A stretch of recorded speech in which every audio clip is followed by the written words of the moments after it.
Alamin natin ang latest mula sa Senado mula kay RH28 Raymond Adpas. Kay Raymond.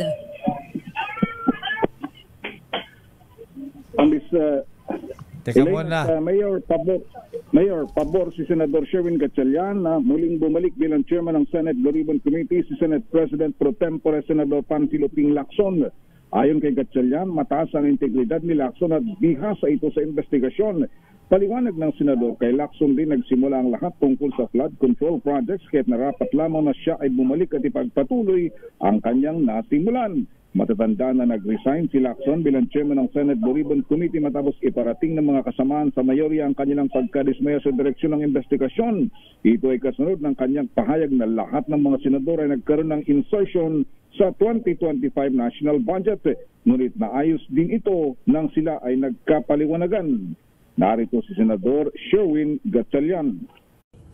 Para sa akin, maganda yon dahil unang-una, integrity. Alam naman natin yung kanyang integridad. At pangalawa, may experience siya pagdating sa investigation. In fact, lahat naman to lumawas sa kanyang privilege speech. No? Siya nagbigay ng detalye, siya nagbigay ng pangalan, siya nagbigay ng lugar, siya nagbigay ng amount. Yung privilege speech niya talaga nag-trigger nito. So para sa akin, dahil siya yung may information, mas magandang ipagpatuloy na lang ang chairmanship. Si Senador Sherwin Gatchalian, ito si RH20 Raymond Advance. Yes, Mayor. Ayan, agree tayo kay Senator Win Gatchalian, ha? In terms of credibility, integrity, ayan, 100% ang tiwala natin kay Senator Ping. Dahil una-una, bakit kamo? Hindi tumatanggap ng pork barrel yan. At 100% ay wala ring flood control project si Senator Ping. Ayun, yun nga yung pinag-uusapan kasi doon daw sa ibinahaging impormasyon ni Senate President Tito Soto, wala daw halos lahat ng mga miyembro ng mayorya ay pabor na siya ay bumalik, bagamat itinalaga nila na acting chairman si Senador Erwin Tulfo. Ayan, hindi, tsaka iba ang dating ng Ping Lacson talaga eh, ha? So maganda na tayo naniniwala na may resulta ang investigasyon pagka siya ang diyan hahawak pa rin.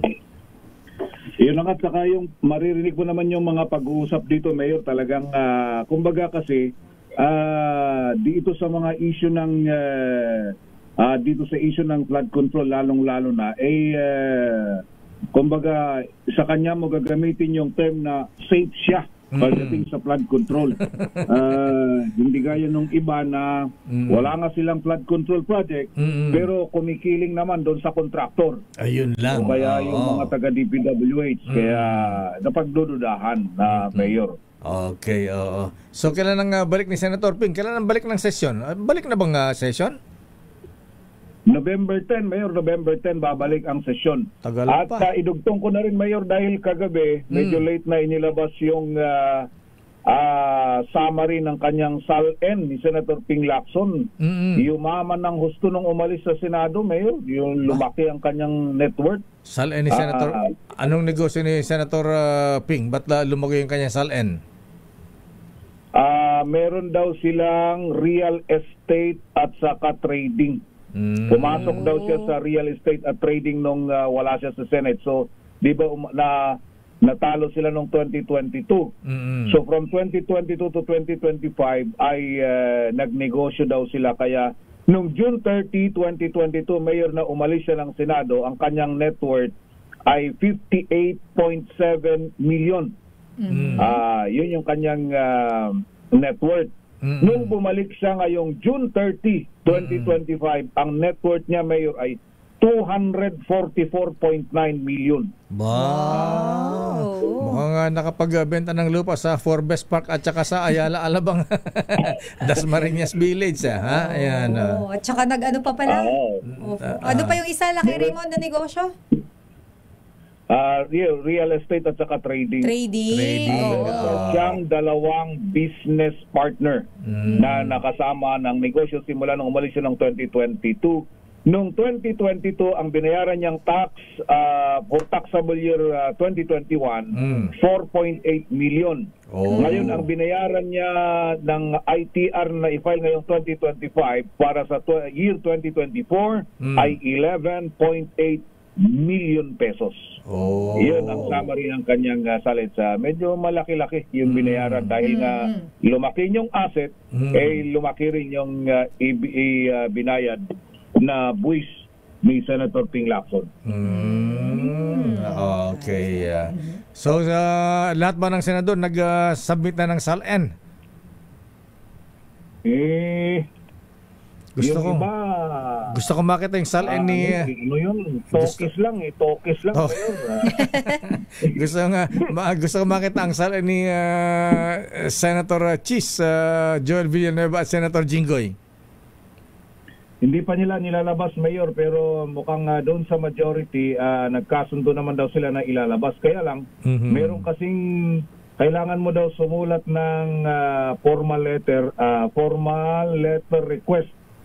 Tapos merong isang Office of the Senator, hindi lang letter request. Kailangan, kailangan yan, padaanin mo sa abogado.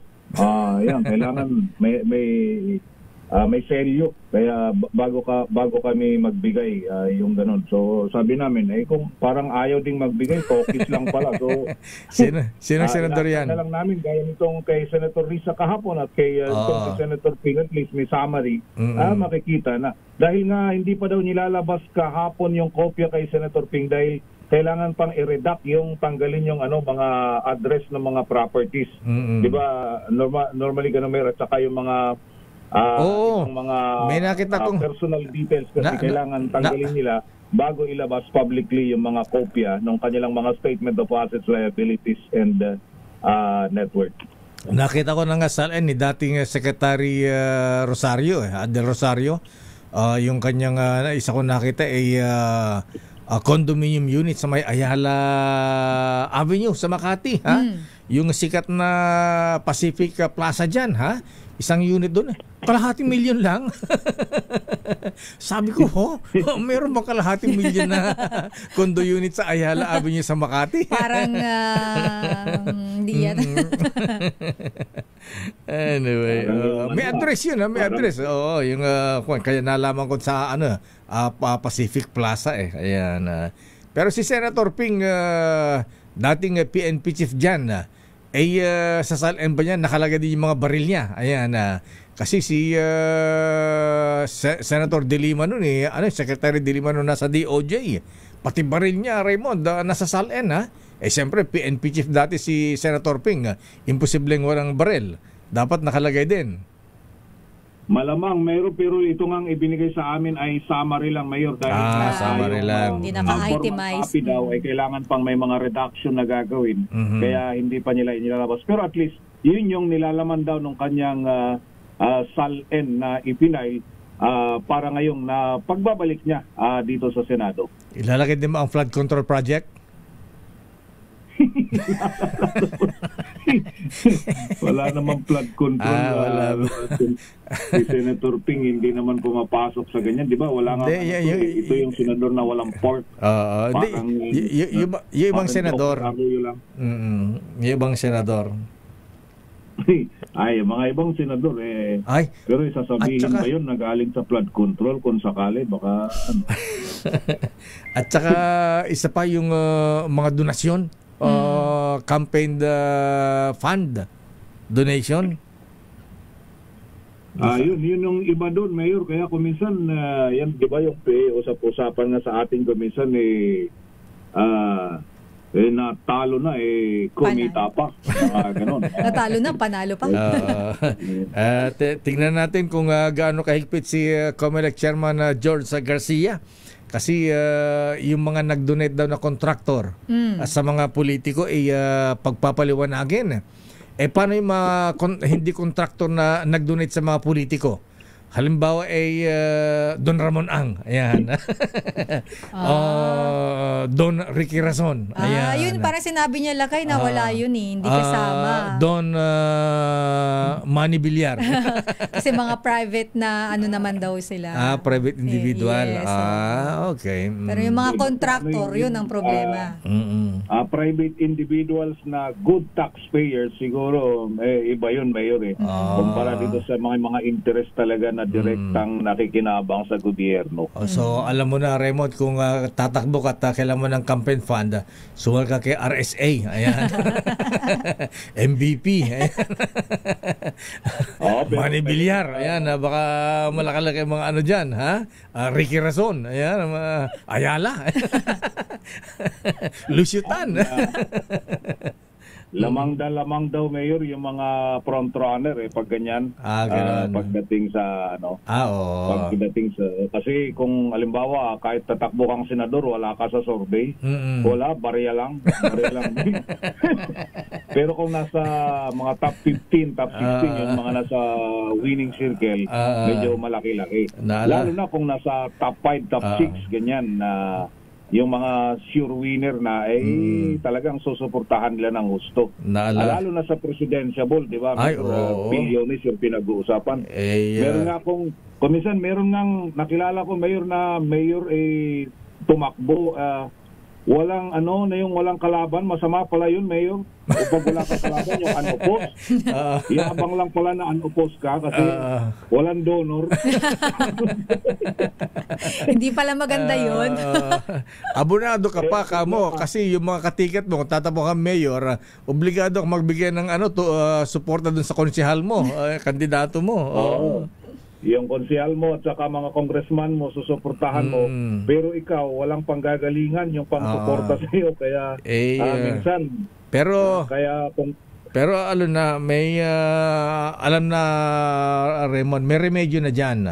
Alam mong remedyo, ayan. Abay gayahin mo lang si Manong Johnny.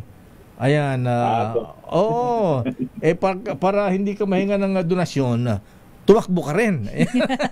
O kaya kumausap ka ng kakandidato, ayan, nakalaban mo. Ayan. Para wala kang problema. Problema mo, sagot ko. Problema mo, sagot ko. Para happy tayo. Gusto ko happy ka. Gusto ko happy ka. Gusto ko happy ka. Ayan, ganyan lang yan pero sabi ni Kuya Denden Binsol, ayan, natawa naman ako doon sa interview mo kay Governor Chavit pagdating sa topic nyo kay Ian Santos.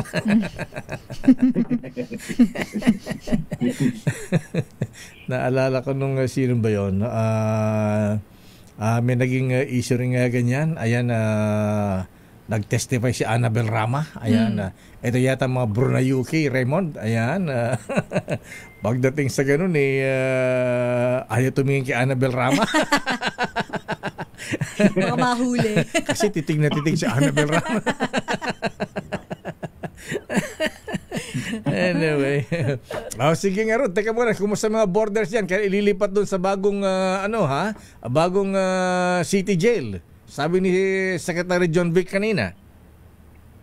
Baka yung pag-uusapan pa, Mayor, dahil yung iba nga nakabakasyon yung ibang senador, baka pagbalik ng mga miyembro. Kasi kahapon nadagdagan, Mayor Ha? So, sino nadagdag? 4, 5, 6, Siyam na ang border dito ngayon. Aba, sino yung 5 nadagdag?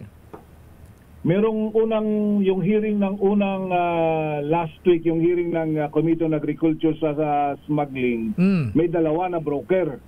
Tapos kahapon, 2 taga Port of Subic na customs officers. At saka 1 broker ang nadagdag. So bali 7 na. Mayor, hiwalay pa yung 4 tungkol sa flood control. So 7 ang kanilang alaga ngayon dito sa Senado ng mga Office of the Sergeant at Arms. Nagkakasya pa ba dyan? Meron, hindi ko nakita kung baka nilagay sila doon sa kabila, Mayor, yung malapit sa basketball court, yung pinaglagyan kila Alice Guo at saka si Cassie Ong, doon mayroong kwarto doon na 2 Baka doon nilagay yung iba. O nga pala, si Cassie Ong, pwede bang dalawin din si Cassie Ong? Ayan, kinakawawa dun sa Women's Correctional, ha? Talagang sa bagay, ganun, pagka preso ka, Raymond, pinaglilinis ka ng kubeta, ayan, pinaglilinis ng floor, ayan, pinagpapamasahe, ayan, mga ganyan. Di ba? Ganun pala ang sitwasyon ni Cassie Ong ngayon dun sa Women's Correctional, Raymond, ha? Ayan. So, siguro lalo na kung astig yung mayores doon. Ay, oo. Iba ang trato. Ayan. Sige. Okay nga, Rod. Maraming salamat, Raymond. Abangan natin yan. Mula dito sa Senado na ngayong umaga, isasalang sa budget deliberation sa Senate Committee on Finance yung budget naman ng Department of Justice. Ito si RH28. Sino? Raymond Advance para sa DCRH, una sa Pilipinas, una sa Pilipino.